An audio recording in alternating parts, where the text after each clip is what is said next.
Siempre que hablamos de inflación aparece en mayor o menor medida la discusión, al menos sobre si es un factor. José ya dio muestra de vida en el chat, así Bien, que está vivo, le mandamos un saludo. Gracias, Obvio. José. Y además no es lo mismo quedarte encerrada en un ascensor que en la casa con tu novio también, digamos. El novio no El está. novio no está. Para mí bueno. lo dejó encerrado a propósito. Ah. No quiero. Mañana Bueno, lo charlaremos. Después lo arreglan entre ustedes. Aporten en gelatina para que pueda pagar el puto cerrajero. ¿Cuánto le Para apuestas, ¿cuánto le salió el cerrajero a José Amore? Muy buena. Qué Muy buena. peligro. Ahí está para que aporten. Por favor, aporten. ¿Por qué hay inflación en Argentina? No es retórica. Distintos momentos muestran distintas respuestas. La más fácil es decir que es multicausal, pero uno puede decir que es por el Fondo Monetario Internacional, otro puede decir que es por la puja distributiva. ¿Por qué el Fondo Monetario Internacional genera inflación?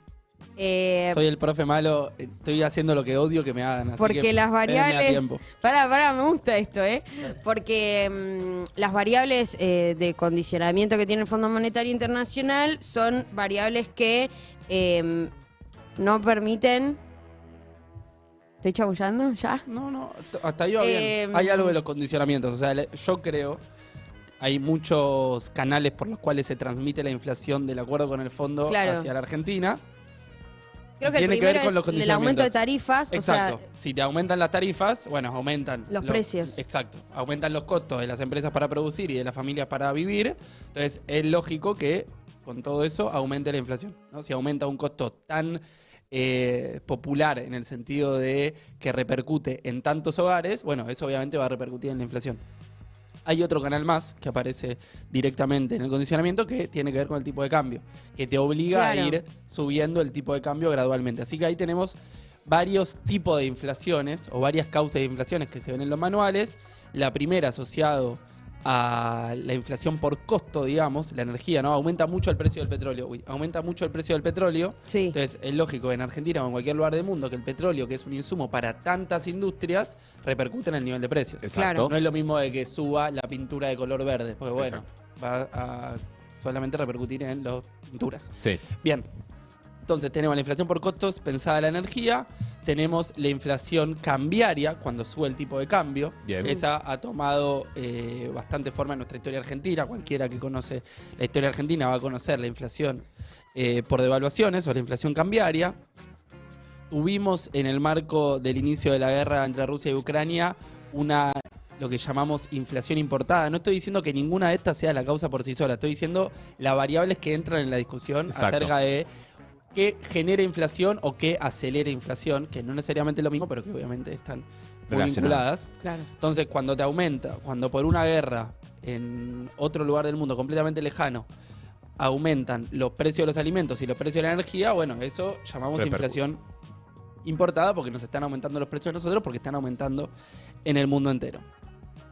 Obviamente la emisión monetaria siempre se discute y es lógico y se habla mucho de que... La maquinita, perfecto, y que la inflación es un fenómeno monetario. Efectivamente es un fenómeno monetario porque afecta a la moneda. Yo lo que no creo es que las únicas causas de la inflación sean las causas monetarias, y es lo que vamos a discutir un poco. Sería muy fácil de resolver. Sería muy fácil de resolver. De hecho, del 2018 al 2019 se implementó un programa de agregados monetarios, Sandleris, que básicamente consistía en no emitir más, y tuvimos la inflación hasta ese momento más alta en décadas. ¿Puedo hacer una pregunta ahí? Obvio. Porque ayer justo escuchando una columna de un periodista muy importante, hablaba sobre... sí, no tuviste columna. ¿Está bien? Que vos sepas. La que leo. Ah, sos ghostwriter. ¿Te imaginas? No, hablaba de esto que creo que en un momento, visto, cuando se disputaba mucho a Néstor, también se decía lo mismo, que tenía que ver con que en un momento donde el aumento de salarios empezaba a ser como una dinámica sistemática, eso implicaba emisión monetaria. ¿Eso es así? ¿Cada vez que aumentan salarios el Estado tiene que emitir más? No es verdad del todo, ¿o sí? Está buenísimo porque ante la pregunta de emisión monetaria, o ante cuando se cuela en la discusión esto de que la emisión monetaria genera directa e inexorablemente inflación, incluso en iguales proporciones, diría, aumentás un 2% el dinero circulante, más allá de cuál sea el numerito que tomás, porque hay muchos tipos de dinero. Sí. Entonces, ese podría ser el aumento de la inflación. Quizás algún día podemos pensar, tipo con billete de Monopoly, hacer el ejercicio de por qué la emisión monetaria genera inflación o por qué en ese discurso genera inflación así tan directamente. Pero lo cierto, a lo que iba, es que cuando vos ves la evolución de los precios y la evolución de la masa monetaria, digamos, o de lo que anda circulando en la economía, es verdad que hay una correlación. Ahora, esa correlación no implica necesariamente que exista una causalidad, porque si por algún motivo, digamos por inflación importada, para poner un ejemplo bien de afuera, o sea, por un golpe exógeno que no tuviste nada que ver, aumentaron los precios de los alimentos y de la energía en Rusia y Ucrania, entonces eso se dispersó por todo el mundo. Aumentan todos los precios.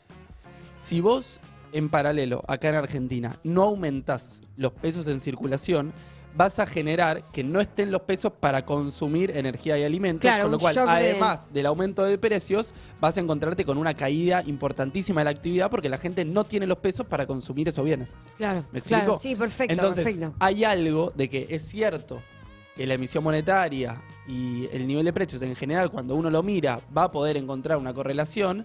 Lo que no nos dice eso necesariamente es la causalidad. Claro. O sea, si vos, cuando todos los precios, imagínense una boludez, que de hoy a mañana todos los precios de la economía aumentan un 50%, o es un ejemplo obviamente práctico. Si todos los precios de hoy a mañana aumentan un 50% y nosotros tenemos los mismos pesos en la billetera, en la caja de ahorro y demás, vamos a poder comprar menos. muchísimo menos. Entonces la actividad va a caer, pero infinito. Te hago una Entonces, para sí. evitar eso, el Banco Central o los gobiernos a veces corren de atrás y dicen, che, están aumentando todos los precios, hay que poner billetes justamente para que además no se nos frene la actividad. El tan problema heavy. ahí en la cuenta es la reserva, digo, lo que sostiene que esa emisión tenga sustento. Y además, en un contexto como este, entran a pesar mucho, ya no la inflación cambiaria per se, porque el tipo de cambio haya dado un salto, sino la amenaza de que ese salto pueda Claro. venir.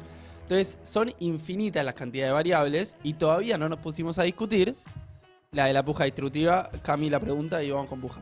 Dale, creo que es una de esas preguntas muy boludas, pero que de verdad me surgió y me expongo para si alguien la tiene también. No En hay esta... sí, te prometo que sí. En esta era en donde ya cada vez menos personas usan billetes material, Re. ¿sigue habiendo ese mismo problema? En el sentido, o sea, Argentina ya no tiene que imprimir la misma cantidad de pesos billete que antes, porque ya no todos usamos eso. Me gusta esa pregunta. Entonces, ¿cómo se explica? Si yo pago todo con QR, ¿para Claro, qué necesito el billete? con monedas imaginarias. Es muy buena la pregunta. Que toma otro calibre, o que toma otra forma, sobre todo la manifestación de eso. Estoy diciendo re raro, parezco No, pero te Lizzie entiendo. Tagliani. Sí, Que toma otra, por ejemplo, se discutía mucho cuando fue la última crisis en Estados Unidos. sí, ¿el 2008? Exacto. Sí. Que con la aparición del home banking, del QR, de todo eso, claro, no había filas en los bancos de gente yendo a sacar sus billetes. Porque la Claro. gente no hace eso, se lo transfiere de su casa a otra cuenta, quizás afuera, y de esa manera se cuida de el riesgo. Entonces, en algún sentido, incluso podría pensarse que algunos tipos de crisis se pueden volver mucho más aceleradas porque los canales para, digamos, hacer esa rueda de la crisis girar están mucho dados. Claro. Depende ahora- del 5G. Ahora, después, en lo que a precio respecta, no importa si vos los 1.000 pesos los tenés en la billetera o los tenés en la caja de ahorro, lo importante es que haya más guita en la economía dispuesta para consumir. Claro. En ese sentido. Capaz, y esto me parece que era lo que pasaba como en el 2008, se abre esa burbuja. Claro, o sea, hay gente que piensa que tiene más plata que la que tiene. Exacto, Ok, perfecto. exacto. Entendí.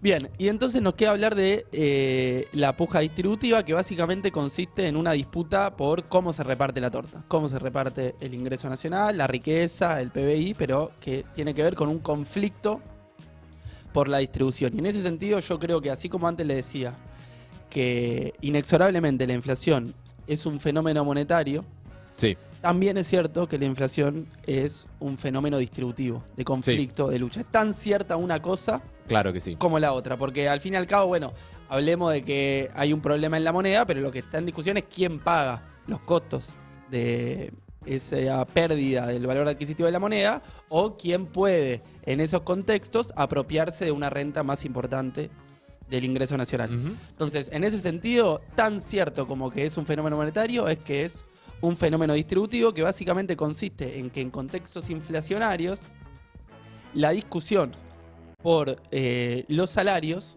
se acorta. ¿Qué significa esto? Bueno, recién hablábamos de las paritarias que van a venir mañana y que se van a actualizar en contextos normales, quizás en marzo, entre febrero y marzo, los sindicatos discuten con sus patronales, mediados por el Ministerio de Trabajo, en el mejor de los casos, cuál va a ser su salario anual de aquí a, o sea, de marzo a marzo, digamos. Y lo más probable es que en general negocien una suba importante a partir de marzo, eso en contextos normales. Sí. Entonces, de marzo a abril logran ganarle a la inflación. Suponiéndole. Exacto, vamos a un caso no extremo, digamos Europa sin inflación, pero la Argentina del primer mandato, los mandatos de Néstor y Cristina, sobre todo más lo de Cristina, o el final de Néstor y Cristina. Entonces ahí con inflaciones del 10 al 20% anual, No lo puedo creer. que en ese momento se empezaba a hablar de la aceleración de la inflación y si había que frenarla o no, pero básicamente con esa inflación vos a principio de año negociás un salario, pongámosle una suba del 20%. A un año. A un año, exacto. Al principio de año le ganás y con el correr del año, ya cuando llegás a diciembre, enero, febrero del año siguiente, ya fuiste perdiendo salario real porque los precios fueron actualizando a poquito con tu salario ya fijado de mano. Entonces, cuando Momentos donde la proyección de inflación era bastante previsible, claro. previsible, exacto. Entonces, en esos contextos vos arrancás ganándole, después perdés un poquito, hay años que le ganas por un poco más, hay años que ganas por un poco menos, o hay años que perdés. Y a marzo volvés a discutir, ¿no? Bien. Entonces volvés a discutir, a veces discutir para compensar lo que perdiste el año pasado, a veces discutir para mantener, en fin. Ahora, cuando la inflación se vuelve más imprevisible, se vuelve más alta y se acelera como lo que estamos viendo ahora, ya esa pérdida del salario real no llega de marzo a marzo. Vos negociaste una paritaria en marzo y en junio o julio Ya te perdiste. encontraste que lo que vos negociaste ya no alcanza Sí. para llegar a fin de mes. Entonces, va directamente ya no de marzo a marzo, sino negociás en junio, tenés la cláusula gatillo, tenés un montón de mecanismos de defensa para que en caso de que la inflación se acelere o sea más alta de la prevista, puedas ir a discutir. Ahora, ¿por qué eso repercute en inflación? Pongamos un caso muy sencillo, con nombre y apellido. Lo vamos a hacer porque este programa no recibe, Tené cuidado. no va a venir a buscar Pagani. Pero imagínense que ustedes son empleados de Arcor. Bien. No nos quemes. Mirá si ahora estamos me quemé. cerrando. Bueno, nada. Bueno, entiendo. más gana va a tener Nah. de cerrar para que no sigamos hablando mal del señor Luis. ¿Escuchaste? Son Imagínense que somos. trabajadores de Arcor, digo Arcor porque es una empresa, primero, de la más grande de Argentina. Sí. Segundo, tiene un montón de empleados. Tercero, los precios repercuten directamente en el bolsillo de los trabajadores Claramente. y trabajadoras y la población en general porque se trata de turrón. alimentos. Exacto. Entonces, van a negociar una paritaria con el señor Pagani o con su gerente de recursos humanos y negocian una paritaria de, viendo lo que fue el año pasado y demás, del 80%. Estás pero ambicioso, ¿qué pasa? papi. ¿Qué ¿A un pasa? año? ¿Qué pasa? Sí, a un año. Y depende de las elecciones. Sí, depende de tantas cosas que es imposible, pero Está bien. discuten un montón, que sí, que no. Le Igual pagás salís perdiendo con 80, ¿no? Por supuesto. O sea, es una buena paritaria para la 80 con cláusula gatillo. mirá, ¿Cómo? tío. Ahí va, claro, porque sí. en 3 meses. Hoy por hoy apostar a que la inflación en un año va a ser menos de 100%. Total. Sos un poco pelotudo. Sí, sí. Decíselo a los Entonces, sindicalistas. se ¿no? discute un montón entre la gente de la patronal y el sindicato y finalmente acuerdan el 80%. 80%. Vamos, Pero una cláusula gatillo. conquista de ¿Qué los hace? trabajadores. Sí. Y un día home office más. Sí. Bien. ¿Qué hace el señor Luis Pagani al día siguiente? Aumenta los de precios. haberle- de todos sus productos. 80%. O sea, supongamos que es 80% gradual a llegar dentro de un Sí, tiempo sí, sí. y es un aumento mensual del, no sé, 6% mensual. Bueno, lo más probable es que Pagani al día siguiente de haber concedido ese aumento, se levante y diga, muchachos, acá todo lo que vendemos hay que subirlo porque nos acaban de crecer los costos. Remarquen, remarquen, Y remarquen. producir más y tratar de ampliar su mercado, diversificarlo y todo eso. ¿Nunca hay eso? Bueno, ahí está la discusión, no me quiero meter, respecto a la hipótesis de que la emisión siempre genera inflación. Porque hay momentos donde si vos con la emisión generás condiciones para producir más, y están las condiciones dadas para que se produzca más, de Sí. hecho, lo estudiaron un montón de economistas importantes, de verdad, y que han ganado muchos premios y que han pasado a la posteridad, lo que dicen es, vos con más emisión también podés generar condiciones, por ejemplo, bajando la tasa de interés para que sea más rentable para las empresas invertir y de esa manera se Bajar pueda los producir costos. más e incluso se puedan bajar los costos, con lo cual no es que siempre Claro. Ahora, si vos tenés todo a tope, no tenés capacidad ociosa, toda la máquina la tenés laburando 24 horas por día y ponés más billetes en la economía, bueno, ahí se entiende que si no podés producir ni un solo paquete de fideos más, todos los billetes que acabás de poner en la economía repercutan en precios. En Correcto. esa hipótesis sí. Ahora, No se da eso. la idea de que nunca podés producir por encima de lo que estás produciendo, Es mentira. esa la discuto. Claro. Hay contextos y contextos. Claro. O sea, o hay economías y economías. Y también está Eh. la discusión del margen de ganancia. Que eso es otro, ¿no? Totalmente. Que, ¿Cuánto pretende ganar Pagani? bueno, de hecho, nosotros hablamos de puja distributiva, pero la puja distributiva básicamente es el objetivo de salario real que tienen los trabajadores contra el objetivo de ganancia que tienen las Exacto. empresas o los empresarios. Ujú. Ahora, Es un concepto, yo digo que la puja distributiva es una forma más ortodoxa vinculada a la inflación de llamar a la lucha de clases. Claro. sí, Tampoco es- total. Pero qué Ahora, marxista que sos. Pensaba, ¿no? También en esto que creo que lo hemos discutido acá varias veces sobre, bueno, quien gane el 10 de diciembre, no, el 10 de diciembre no, quien asuma el 10 de diciembre, mejor dicho, y ponga a su equipo económico a trabajar y a resolver los problemas de la Argentina, va a tener un par de problemas, Total. ¿no? Un par no, bastantes. Bastante. Y bastantes profundos. Pero hay uno que para mí es como el que más se discute, no solo se discute, sino que parece que todo el mundo tiene recetas, que es el de la inflación. Y esta idea de que parece que no hay receta para resolver ni la puja distributiva ni la inflación. Ayer escuchaba a este periodista y decía, no hay forma de resolver el problema de la inflación aumentando salarios, ¿no? Y también recomiendo también mucho el podcast que tiene Can Devoto con este pibe, con Gonza, que me hacen pensar mucho también. Can decía como, bueno, hay que hacer un shock, subir los salarios, que se suban los precios paralelamente, pero que no aumente más durante un tiempo. ¿Qué margen hay, ¿no? Para que en el medio de una puja política por el aumento de salarios, la apertura de paritarias, volver a rediscutir salarios, con una capacidad especulativa muy alta de los empresarios y de los que instalan precios, a decir, bueno, shock o, bueno, que siga la puja distributiva y que se vaya todo un poco a la mierda? Porque siento que quien asuma, de vuelta, ¿no? Sí. Vuelvo a la discusión Obvio. de quien gane el gobierno, Sí. quien asuma va a tener no poca cintura. O sea, ni Orteguita ni nadie. O sea, va a ser un muerto en la cancha, básicamente. Sí. Perdón por la expresión, no quiero marcar la cancha a Está nadie, bien, ¿no? Pero me parece bien lo que das por sentado en tu intervención respecto de que esto va a ser para el próximo gobierno, porque hace falta una autoridad política tal nueva. para poder implementar un programa que frene la inflación, entrando a disputar de manera no neutral en la puja distributiva.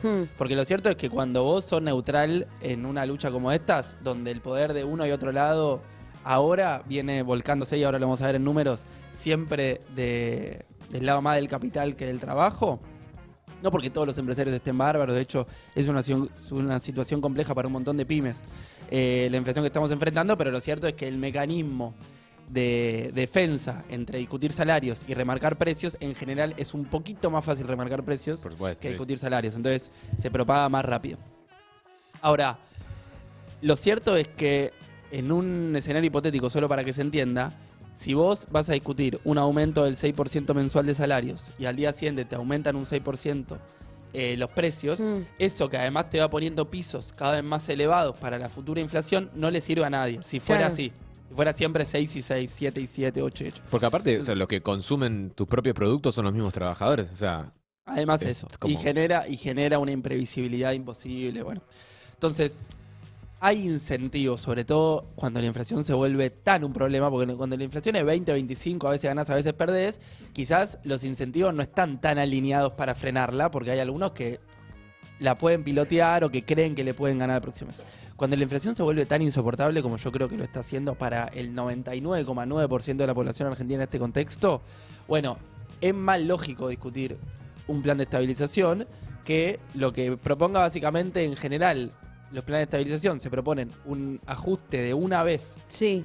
de precios relativos. Entre esos precios relativos está el salario, están las tarifas, está el tipo de cambio, la tasa de interés y, ¿por qué no, el margen de ganancia? Bueno, entonces, de una vez actualizar eso y después conservar más o menos esa relatividad de precios por un buen tiempo para evitar que continúe la aceleración inflacionaria. ¿Me explico? Sí, perfecto. Entonces, de una vez ajustás todo y después garantizás que todo va a seguir estable. Ahora, para cuando ese momento llegue, yo no vi ese video que vos nombrás de Cande y Gonza, pero me parece que es algo que ellos también traen en general.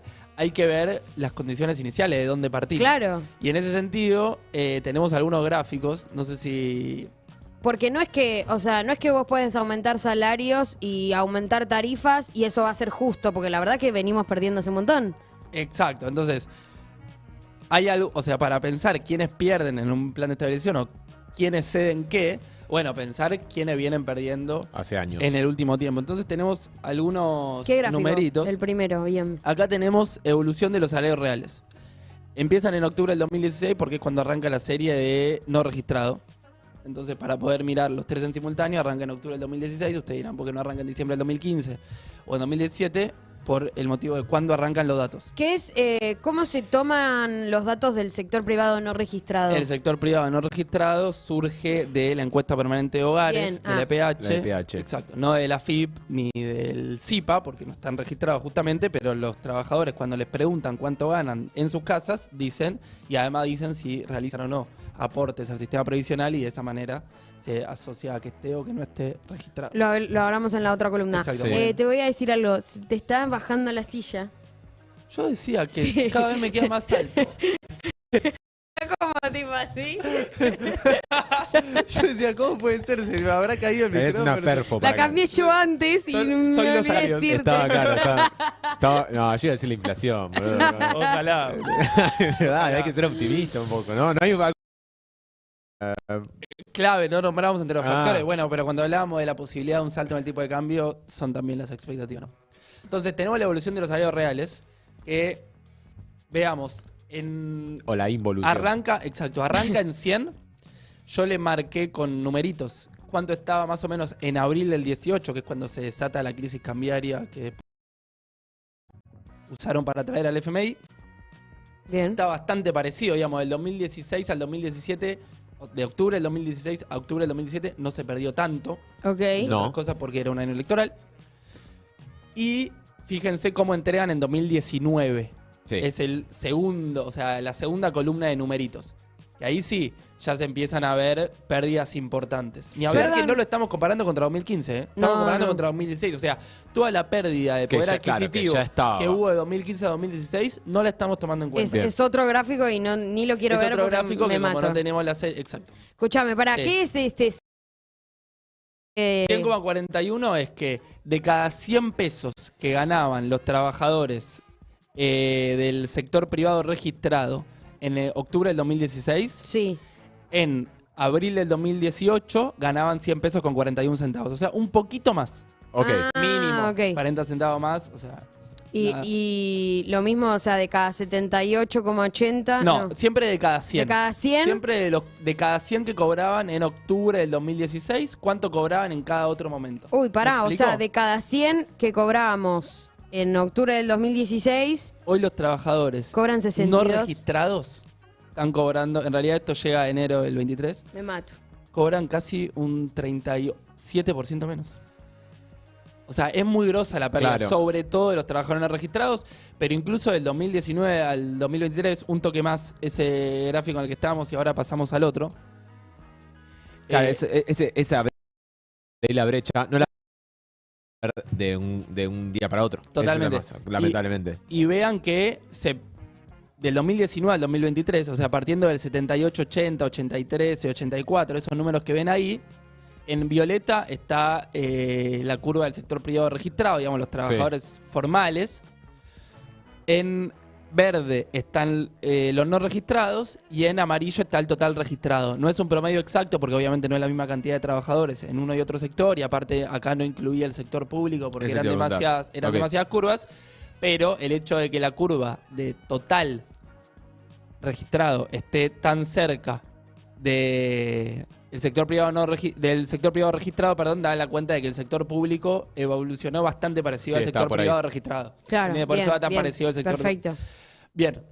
¿Vemos el otro? Entonces, lo que tenemos ahí es que evidentemente hay una caída que viene del 2016 sí. y que no se revirtió. del 2019 No. esta parte. Se ve que comparando Sí, va a ser 2019 contra 2023, los trabajadores no registrados siguieron perdiendo un montón, pero tanto el sector privado registrado como el sector público registrado, los dos están por debajo de lo que cobraban en 2019. Entonces, Claro. ¿cuánto más se puede ajustar el zapato de ellos? Y otro gráfico que también nos muestra un poquito de cómo se reparte la torta, el último creo, o el otro y después vamos a este. Perfecto. Todo es volver. Participación salario sobre ingreso nacional. Ver- O sea, ¿cuánto representa de la torta en un año lo que se apropian los trabajadores? Bueno, el primer trimestre de 2016, o sea, la herencia del segundo mandato de Cristina era por encima del 50% Mm. y hoy estamos en el 45%. Sí, o sea, se achica la porción, 6 puntos. exacto, 6 puntos porcentuales que se quedan los trabajadores y trabajadoras. Y ¿Puedo- no solo eso. ¿Está Dale. tan mal ¿En qué sentido? el 45,3? Hay ¿Cuándo detrás estuvimos del peor, 45,3 un problema que también es importante, que hoy no lo estamos mencionando porque concentramos en la inflación y en la pérdida de poder adquisitivo, que tiene que ver con que la torta creció poco del 2016 al 2023. Esto también lo trajiste una vez. Es Exacto. verdad. Lo del alfajorcito. Exacto. Bien. Del 2016 al 2023, sobre todo con la caída que vos en 2021 y 2022 pudiste primero recuperarte de la pandemia Sí. y después con suerte recuperar lo que habías perdido a partir de la crisis del 2018. Bien. Cuando terminó viniendo el FMI. Todavía no estás, o sea, todavía estás muy cerca de los niveles de 2015. Entonces, que en 7, 8 años la economía haya crecido prácticamente nada, o sea, la economía per cápita, el producto per cápita incluso cayó porque la población creció más rápido de lo que creció la producción. Bueno, eso es un problema también y eso explica también una de las situaciones o una parte de la situación lamentable en la que estamos, ¿no? Claro. Que se produce. Se reparte menos entre más gente. Exacto. Bien. Exacto. Y lo último, porque además de eso, es que la inflación no es neutral, no es indiferente para los distintos deciles, los distintos sectores. No Claro. es lo mismo que seas una familia del decil 1, o sea, que estés en el grupo del 10% con ingresos más bajos, que estés en el 10% de los ingresos más altos. ¿Por qué no es lo mismo? La capacidad de ahorro. Por la- El exacto, gasto que porque haces. en la familia del 10% más pobre tiene que gastar todo lo Todo. que le ingresa en consumir, mientras que el 10% más rico puede una parte de lo que le ingresa. Es lo que Gaby Cerruti le mandamos Exacto. un saludo, Saludo, que tiene que ver con esto de que nuestra clase social, la media, está llenando los bares. Ya Y no el- tenemos capacidad de ahorro, hermano, la voy a reventar toda. Exacto. Y el año pasado, en 2022, era todo bastante parejito. Digamos, los consumos en general de la clase media, de la clase alta y de la clase baja, todo crecía más o menos parecido. Y este año, como se está acelerando bastante la inflación en alimentos, en comparación, por ejemplo, a la inflación en hoteles o restaurantes, que digamos son consumos más de los deciles altos, Sí. entonces con todo eso tenemos que la inflación pasa a ser incluso más regresiva de lo que en general es. Claro, claro. Porque no solo que los sectores más vulnerados consumen más de su ingreso, sino que consumen en bienes que están aumentando más de lo que... Entonces es una combinación bastante letal. Ahí teníamos el gráfico de Ecolatina, le mandamos un saludo a los chicos y chicas de Ecolatina que armaron este gráfico. Que Tenemos un básicamente- montón de gente, amiga. un montón de gente en Ecolatina, que básicamente lo que muestra es cuál fue la inflación para cada decil. Que las barras del principio sean más altas que la barra del final, quiere decir que la inflación fue más alta para los deciles más bajos. Es una que para los- bestialidad, es casi el triple. Sí, hay una ayuda en el gráfico que arranca en 30 y no arranca en 0. Pero Claro. sí. Arrancan 30%, claro. Uf. Sí. Bueno, así que eso es un poco.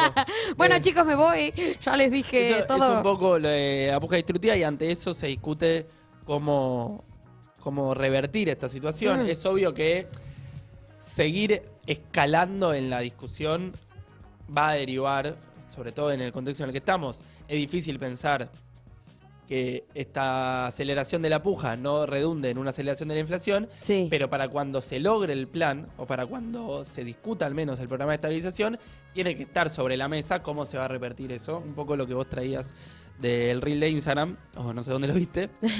Y ahí sí aparecen las discusiones, sobre todo por suma fija, por un salario básico universal, por la semana laboral de 4 días. Bien. Entonces, son todas formas de incidir no neutralmente en la discusión de cómo se reparte la torta en Argentina. Bueno, tenemos tarea. O sea, hay que saber por qué estamos peleando. Hay que saber. Bien, gracias, Mati. No, gracias a ustedes, me encantó.